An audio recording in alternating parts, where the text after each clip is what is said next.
What is going on, everybody? It's Brendan, and we've got another Smackdown vs. Raw 2008 General Manager mode for you guys. So let's get straight into it as we build towards the pay-per-view. We start off with some trophy dates, picking up some of our main guys. You can see Undertaker popularity to the hundreds. Cena, Punk, Batista, all right up there near the 100 mark. So we have those guys all worked out really, really well. As I discussed in my last video, if you haven't seen it, make sure you check it out.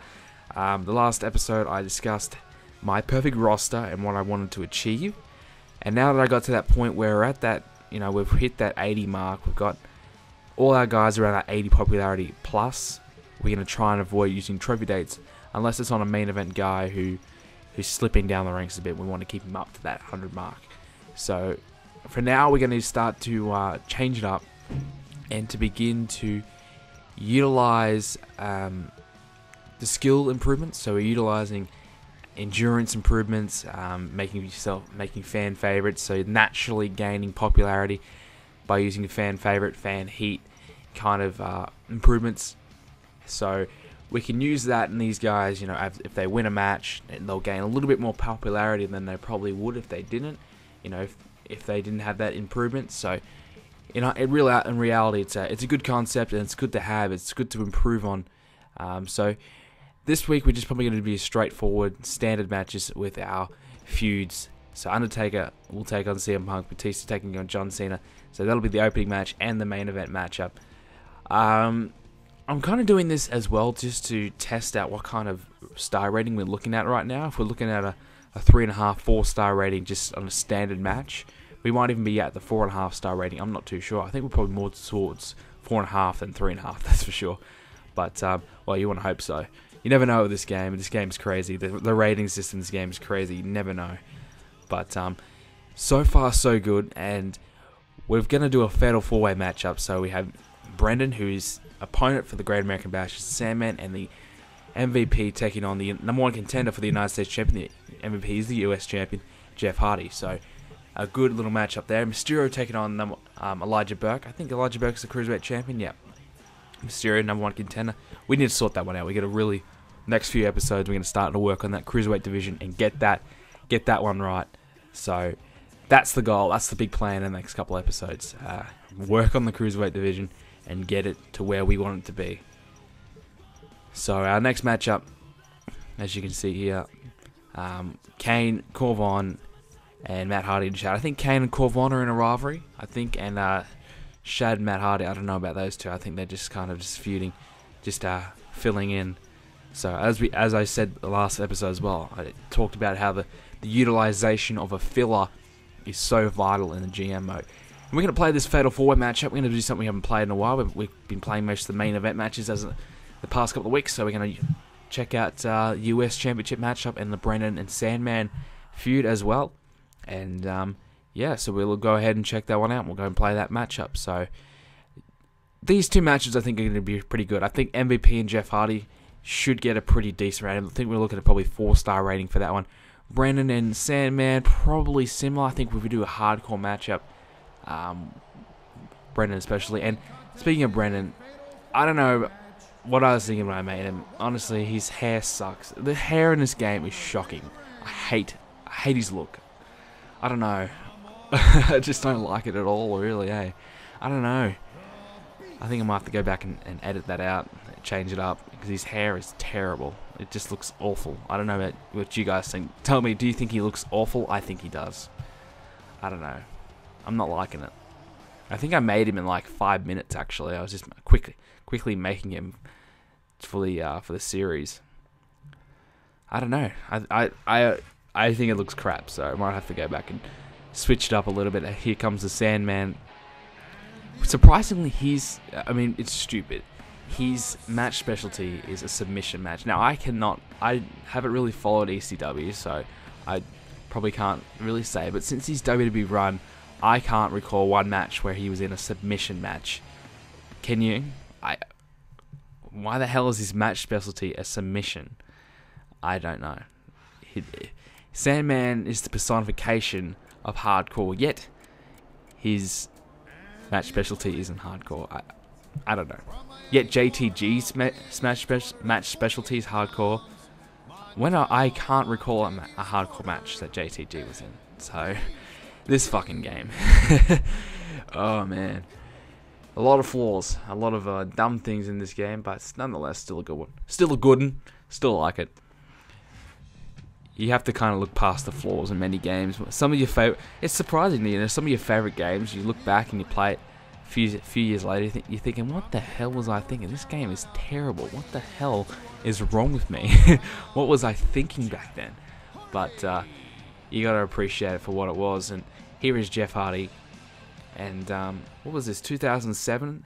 His popularity in this game, his base popularity was like 60 something, like late 60s. So it's a little surprising. I mean, I think he was probably more on the 75 mark if I had have kind of based it. But then again, Batista was like 78 as well, Randy Orton 77. So I don't know. Some of the things in this game was a little baffling and a little surprising, but it is what it is. And I mean, I don't think we'll ever see General Manager Mode again in another game. I really can't see General Manager Mode coming back because the brand extension is gone. It's done. So who are we gonna verse? You know, you're the GM of Smackdown and Raw, and you just have to impress Vince McMahon. Is that your job, just to impress Vince? You're not taking on other shows to compete, or are we trying to take on TNA and try and beat TNA? And all we have to do to beat TNA is just do a show. just turn up to the show. We can beat TNA. But anyways, the match starts. Fatal 4-way matchup. I think we're playing as Brendan. I'm pretty sure. I'm not. By the looks of it, we probably are. I'd assume we would be. I mean, I'm assuming I would be playing as my own character, or we might be simulating it. I have no idea. Yeah, I think we're playing as Brendan. I wasn't checking. I'm sorry. I probably showed you that early on. I wasn't paying much attention. But anyways, we've got what, 3 weeks to Great American Bash, and I've been thinking more about the live stream. I'm probably not going to do it. I think the last concept that I did was I think I did 3 minutes of every match, so which turned out pretty good. No, I might have did 5 minutes of every match. It turned out pretty good, and I really liked that little concept. I think you guys liked it as well. You didn't have to see the whole match, and you saw enough to kind of get a feel of the match, get a look at the match, and understand what kind of went on during the match. So I feel as though it worked out pretty well. But let me know what you guys are thinking. You think, all right, we want a live stream. Let's all be a part of it, and let's a big hour-long live stream.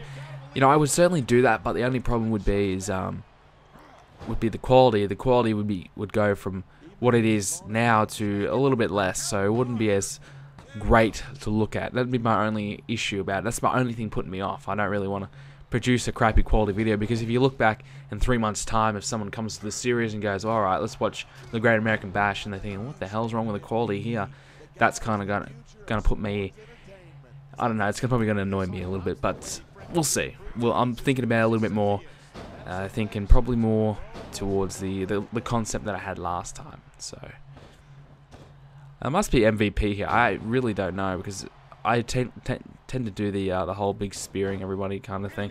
I have no idea. So I might not be anybody. I don't freaking know. But we'll see who wins the match. That'll figure it out. But a lot of you guys have been telling me, you know, Twitter. Make sure you follow me on Twitter, BrendenPlayz. You guys have been telling me who you want to see on the show. I mean, Johnny Nitro has been one guy that I shout out to Xander Phillips. He knows who he is. He's been begging me, get Johnny Nitro, get Johnny Nitro. Well, yeah, I might get him. I don't know, but I am looking at trying to bring in more guys, specifically more cruiserweights. So, like I said in the last video, that 15-man roster, the layout, the setup that I want. So that's something that we're going to try and build towards in the next, well, probably Great American Bash onwards, because we have these guys already tied up in feuds. So after Great American Bash, I think we're going to probably revamp the roster a little bit. Anyone that we don't really see any value in, kind of like the Sandman, I think he's kind of used up. We don't really need him anymore. We brought in Matt and Jeff Hardy, so we have a tag team there. So that's been our recent kind of tradings. And we could, if we really wanted to, we could build up the Sandman, make him 95, 100 popularity, which will in turn impact on the other brand shows, making their ratings better. So that's the only downside. But we can make Sandman 100 popularity, bring in 3 cruiserweights, build them up to 75, 80, or to the point where we can trade in who we want to trade in. So that might be a good concept to do. So we might think about doing that. So if you have any guys that you're thinking, yeah, let's bring him in, make sure you let me know in the comments. So like a Randy Orton, a Shawn Michaels, an Edge, Ric Flair, or even a lower guy, like, you know, you want to, if you're a big fan of Chavo Guerrero, if there is actually any, I don't know. Or you might like Kenny Dykstra, or Snitsky might be your favorite man. I don't know, but if you want to bring him in, make sure you let me know. As MVP wins the fatal 4-way match, you see Sandman just holding Jeff Hardy in the air, just holding and the strength. Oh my God, he's so strong. But MVP gets a big win. So the US champion, the United States champion, wins the fatal 4-way match. So that'll give him some momentum, leading into the Great American Bash pay-per-view, where he has to defend his championship in a, well, I don't know what kind of match it is, but he has to defend his United States championship against Jeff Hardy. That's another thing, you guys. You know, if you guys want to suggest a match type for the Great American Bash pay-per-view, feel free to kind of suggest, hey, you should put these guys in a last man standing match. You put these guys steel cage. Feel free to suggest anything. That's kind of what I really want out of this series. I want you guys to kind of give me a lot of suggestions, and we'll roll with it. We'll just go, all right, I'll look at it and go, all right, that works. I'll roll with that. Let's do that. That's kind of how I want this series to be. So, and also, if you guys have any friends who like GMO, make sure you tell them. Make sure you spread the word, because I would really, really appreciate that. As we have a look, so Batista beats John Cena, Undertaker beats CM Punk, Matt Hardy wins a fatal 4-way, and I think Elijah Burke beat Rey Mysterio, and Jeff Hardy, he wants a title shot. You gotta wait, what is it, 2 weeks? No, one more episode. One more Smackdown episode until the Great American Bash pay-per-view. Raw gets a 4-star rated show, ECW gets a 3-star rated show. What did we get? 3.5. So 4.5, 3.5, not bad, 3.5, 3.5, and 4.5. So my prediction of a 4.5, hopeful prediction of 4.5 worked out. But a few of those mid-card matches aren't shaping up to be that great. So just 3.5. We might need to kind of amp it up a little bit on those guys. So that's something we need to look towards. There's the Power 25. We're dominating it, as always. But guys, if you enjoyed the video, make sure you leave a like. I would appreciate that. Comments also appreciated. And if you haven't subscribed already, you better get onto it. See you guys.